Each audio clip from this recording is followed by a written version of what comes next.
Guys, അപ്പോൾ നമ്മൾ mutton biryani കഴിച്ചതിൻ്റെ ക്ഷീണം മാറ്റാൻ വേണ്ടിയിട്ട് വൈകിട്ട് വീണ്ടും നമുക്കൊരു കുഞ്ഞുവാവയുടെ ബർത്ത്ഡേ ഫംഗ്ഷൻ ഉണ്ട് കേട്ടോ.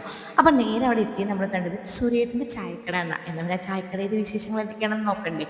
അവിടെ നല്ല മുളക് ബജ്ജി, കായ ബജ്ജി, വട, അങ്ങനെ പഴംപൊരി, അങ്ങനെ എന്തൊക്കെയൊക്കെ സ്നാക്സുകൾ ഉണ്ടായിരുന്നു കേട്ടോ. നമ്മുടെ വയറ് ഫുള്ളായതുകൊണ്ട് സത്യം പറഞ്ഞാൽ നമുക്ക് ഒന്നും കഴിക്കാനുള്ളൊരു മൂഡ് ഉണ്ടായിരുന്നില്ല. എന്തായാലും ബേബീനെ കണ്ട ഒരു ഗിഫ്റ്റൊക്കെ കൊടുക്കാന്ന് വെച്ചാൽ അല്ലു ഗിഫ്റ്റും പൊക്കി പിടിച്ചുകൊണ്ട് നിൽക്കുന്നുണ്ടായിരുന്നു. അങ്ങനെ ഗിഫ്റ്റൊക്കെ കൊടുത്തു. അതിന് ശേഷം നമുക്കിതൊരു ബലൂണൊക്കെ കിട്ടിയപ്പോൾ നമ്മൾ ഡിങ്കുവിനെ അവിടെ മടിയിൽ പിടിച്ച് കുറച്ച് നേരം എത്തി കേട്ടോ. പിന്നെ ബജ്ജി ഒന്ന് ട്രൈ ചെയ്തു. പിന്നെ ഈ ഒരു ക്യാൻഡി അല്ലു എത്രണ്ണം കഴിച്ചു എന്ന് എനിക്ക് തന്നെ അറിയില്ല. അവന് ഭയങ്കര ഇഷ്ടമായിട്ട് ഇടയ്ക്കിടയ്ക്ക് പോയി മേടിക്കുകയായിരുന്നു. പക്ഷെ നല്ല തിരക്കുണ്ടായിരുന്നു. അതിൻ്റെ ഇടയിൽ ഉഗ്രൻ ഡാൻസ് പരിപാടികളും കാര്യങ്ങളൊക്കെ അവിടെ നടക്കുന്നുണ്ടായിരുന്നു കേട്ടോ. അടിപൊളി ഡാൻസ് തന്നെ.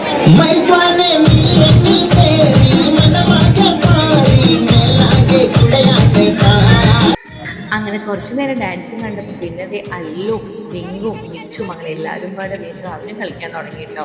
അവർക്ക് ഭയങ്കര ഇഷ്ടമായിട്ടുണ്ട്. പക്ഷെ നല്ല തിരക്കുണ്ടായിരുന്നു. അതുകൊണ്ട് നമ്മൾ ഒരുപാട് നേരം അവിടെ നിൽക്കാണ്ട് നമുക്ക് വരുന്ന വഴി അല്ലൊരു യൂണിഫോമും കാര്യങ്ങളൊക്കെ വാങ്ങിക്കണമായിരുന്നു. അത് കട അടയ്ക്കുന്നതിന് മുമ്പ് വാങ്ങിക്കേണ്ടതെന്ന് വിചാരിച്ചിട്ട് വേഗം അവിടെ നിന്ന് ഇറങ്ങാൻ നോക്കിയിട്ടോ.